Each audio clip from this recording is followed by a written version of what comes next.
আপনার মোবাইলে গান থাকবে, ওই অবস্থা আপনি মারা যাবেন, মানুষ দেখবে আপনার মোবাইল চেক করে ওইটাতে গান আছে।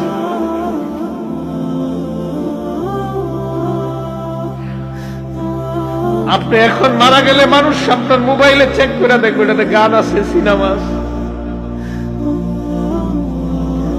গান সিনেমা মোবাইল থেকে ডিলিট করে দেন, তওবা করেন। পৃথিবী সাক্ষী হয়ে যাবে যে এই ছেলেটা মারা গেছে, ওর মোবাইলে সিনেমা আছে, ওর মোবাইলে নাটক আছে, মানুষ সাক্ষী হয়ে যাবে আপনার গুনাহের।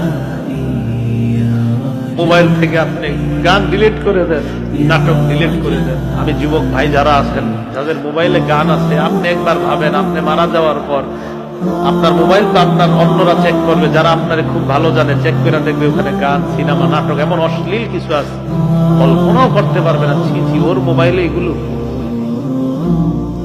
এটা কল্পনাও করতে পারবে না। আবু ওয়াইল মাথাটা নিচের দিকে দিয়ে বলে যে গান অন্তরে মুনাফিকি সৃষ্টি করে, গান নেফাক সৃষ্টি করে। আল্লাহ আমাদের সকলকে গান থেকে, শোনা, বলা থেকে বেঁচে থাকার তৌফিক দান করেন।